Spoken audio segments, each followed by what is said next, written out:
Most people have never stopped to ask what wealth actually is. They chase it, envy it, worship it, resent it, fear it, and destroy themselves trying to reach it, yet they've never defined it clearly enough to know whether they found it or not. Society hands us a definition early on and reinforces it relentlessly. Wealth is money, assets, status, influence, lifestyle, visibility. And because that definition is shallow, incomplete, and external, it creates a quiet epidemic of people who appear successful but live internally bankrupt lives. They look rich to the world but feel poor in their own minds. They smile in public and ache in private.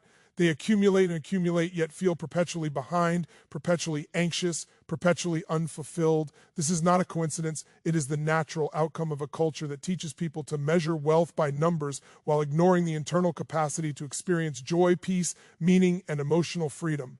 The uncomfortable truth is that poverty is not primarily a financial condition. It is a psychological one. There are people with almost nothing who laugh freely, love deeply, sleep peacefully, and feel alive. And there are people with more money than they could ever spend who live in a constant state of tension, fear, irritation, and dissatisfaction.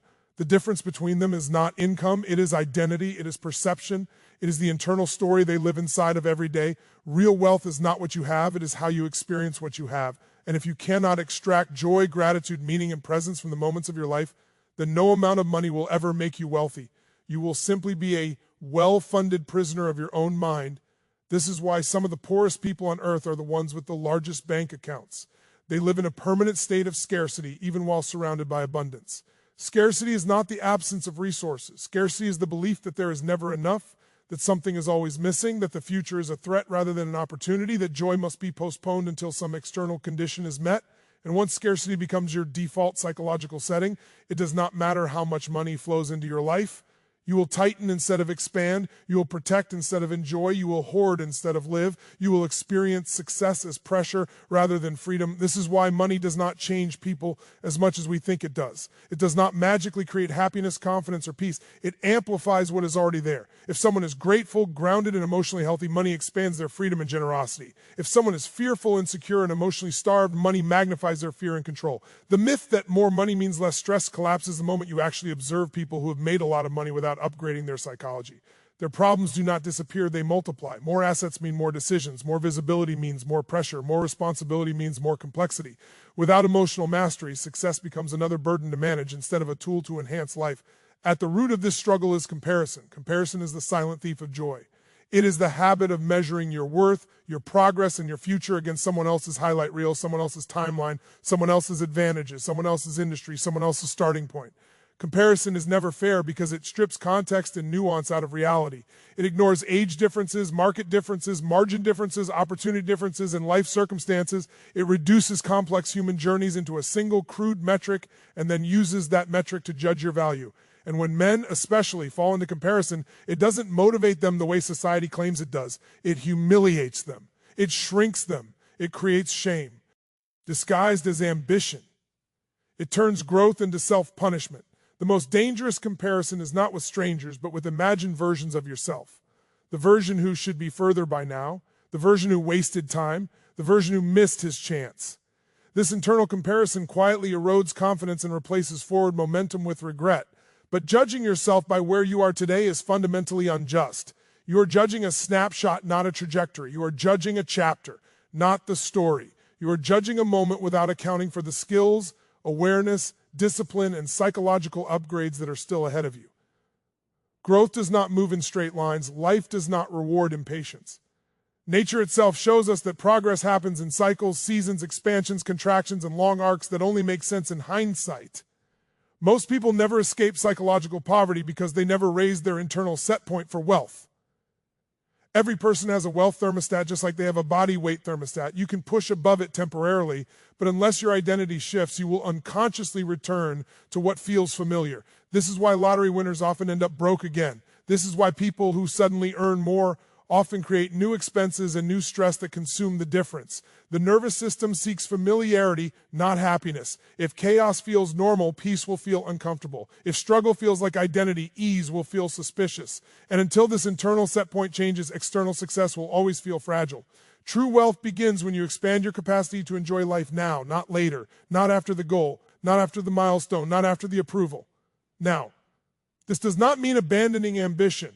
It means removing desperation. It means understanding that fulfillment is not a finish line. It is a skill. It is the skill of presence, the skill of appreciation, the skill of finding meaning and effort, growth and discomfort, and value in the process itself. When you master this skill, you stop living as if life is on hold. You stop postponing joy. You stop telling yourself, I'll be happy when. And paradoxically, this internal wealth often becomes the foundation for greater external success because you are no longer operating from fear. One of the great traps of modern culture is the belief that life will become easier once you make it. In reality, life becomes more complex. Complexity is not the enemy. Unprepared psychology is. Without emotional resilience, stress tolerance, and self-regulation, success feels heavier than failure. This is why so many people unconsciously sabotage their progress just before they break through. They are not afraid of failure. They are afraid of the responsibility, visibility, and pressure that come with success. Scarcity is safe because it is familiar. Expansion requires identity death. It requires letting go of who you have been to become who you are capable of being. Wealth, in its truest form, is freedom. Not just financial freedom, but emotional freedom. Freedom from constant comparison.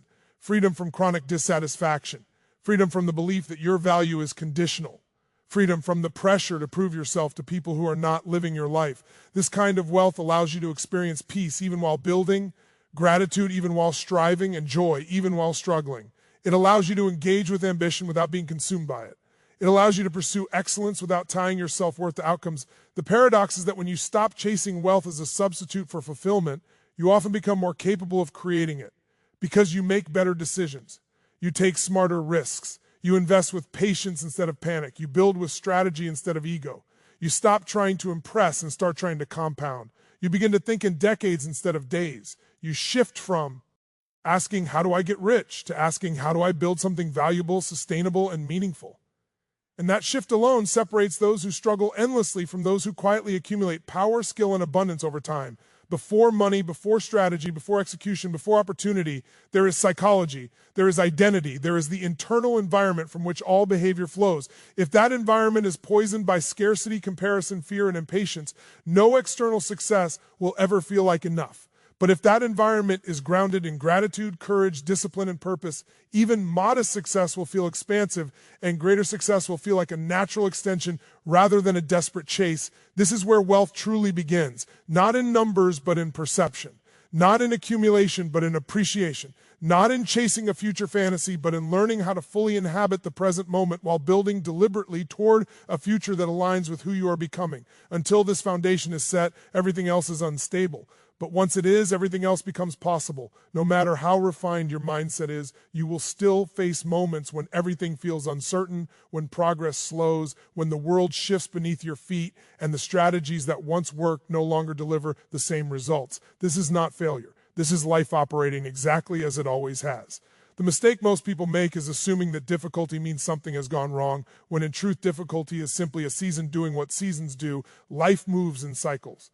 Always has. Expansion and contraction, boom and bust, summer and winter, confidence and doubt, opportunity and risk. No one escapes these cycles, no matter how intelligent, disciplined, or successful they become. The only difference between those who grow stronger through them and those who collapse under them is understanding. When you understand seasons, you stop personalizing struggle. You stop interpreting every downturn as proof that you are behind, broken, or incapable. You begin to see challenge as terrain, not a verdict. And once challenge stops being a verdict, you regain your power to move forward deliberately instead of reactively. Winter is the season most people fear, but it is also the season that creates the most wealth, the most leverage, and the most transformation. Winter is when fear dominates markets, conversations, and decision-making. It is when people sell not because something has lost its value, but because they have lost their nerve. It is when emotions distort perception and short-term pain outweighs long-term vision. This is why winter rewards those who have done the psychological work in advance. Not because they are braver by nature, but because they are less reactive. They have trained themselves to tolerate uncertainty without panic. They have built the internal discipline to sit still while others flinch. This is where execution becomes a separator. Knowledge is everywhere. Advice is cheap. Information is abundant. But execution remains rare because execution requires emotional regulation. It requires the ability to act when conditions are uncomfortable, when outcomes are uncertain, and when validation is delayed. Most people are not paid for what they know. They are paid for what they can consistently do under pressure. Execution is the bridge between potential and results, and that bridge is built out of habits, discipline, patience, and repetition. The fantasy version of success is linear. You set a goal, you work hard, and progress moves steadily upward. The real version is volatile. Progress surges forward, stalls, regresses, and then leaps again. The emotional challenge is learning to stay engaged during the plateaus and downturns without abandoning the process. This is where most people fail. They interpret slow periods as signals to quit or radically change direction. They chase NOV, LTI instead of depth. They abandon compounding for stimulation. They mistake movement for progress and activity for effectiveness. Wealth, whether financial or internal, is built through compounding. Compounding is boring in the short term and extraordinary in the long term. It rewards consistency, not intensity. It favors those who can repeat simple actions with discipline long after the initial excitement fades. This is why the most powerful advantage you can develop is not intelligence or talent, but emotional stamina. The ability to keep showing up, refining, adjusting, and executing even when results are not immediately visible. Pressure exposes identity. When things are easy, everyone looks confident. When pressure arrives, people revert to who they really are. Some tighten and retreat. Some panic and overreact. Some freeze, and some slow down, simplify, and execute with precision. The difference is not courage alone, it is preparation. It is having rehearsed mentally for difficulty instead of assuming life would always cooperate. It is having trained yourself to see volatility as normal rather than catastrophic. Money magnifies this dynamic. When money is involved, emotions intensify.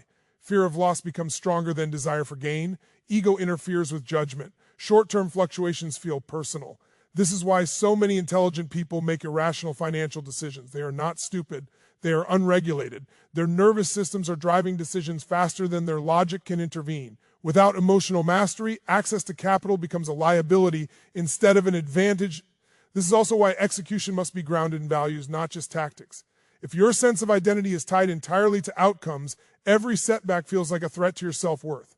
But if your identity is anchored in discipline, learning, and long-term vision, setbacks become feedback instead of trauma. You stop asking, what does this say about me? And start asking, what is this teaching me? That shift alone transforms pressure from an enemy into a teacher. The people who win over decades are not the ones who avoid stress. They are the ones who learn how to metabolize it. They do not numb themselves to discomfort, nor do they glorify suffering. They extract information from difficulty. They regulate their energy. They protect their focus. They simplify decisions when emotions run high. They understand that clarity is not something you wait for. It is something you create through structure, routines, and disciplined thinking. Execution also requires humility. Markets change, industries evolve. Strategies that worked yesterday may lose effectiveness tomorrow.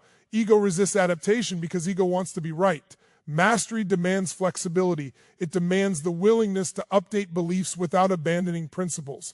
The principle remains the same. Create value, manage risk, think long-term, protect capital, compound effort. The expression of that principle evolves with context.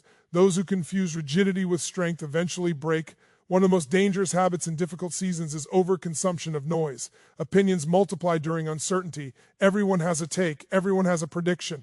Most of it is emotionally charged and strategically useless. The disciplined executor learns to narrow inputs during volatility, not expand them. They choose a small number of trusted frameworks and voices and tune out the rest. They reduce decision fatigue so that when action is required, it is decisive rather than reactive. Another trap is the illusion of urgency. Panic creates the feeling that something must be done immediately, even when patience would be more profitable. Urgency feels productive, but it often leads to poor timing.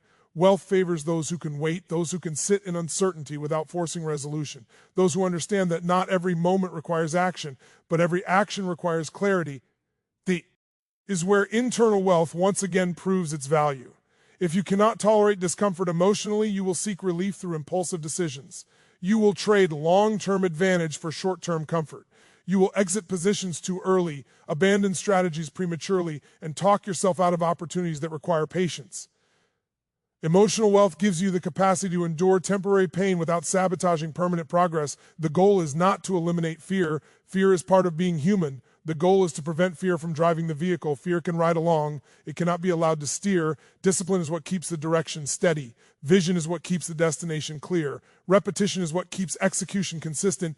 Every meaningful result is earned through a season where nothing seems to be working fast enough. That season is not punishment. It is filtration. It filters out those who are committed only when conditions are favorable. It leaves behind those who are aligned with the process itself. And those are the ones who eventually experience outcomes that look effortless from the outside and feel inevitable from the inside. If part one taught you that wealth begins internally, part two teaches you that it is tested externally, not once but repeatedly, through cycles, pressure, and uncertainty. The question is not whether you will face these moments. You will. The question is whether you will face them with emotional discipline and strategic patience, or whether you will surrender your power to fear disguised as urgency, because the world does not reward potential, it rewards execution, and execution belongs to those who can stay grounded when others lose themselves.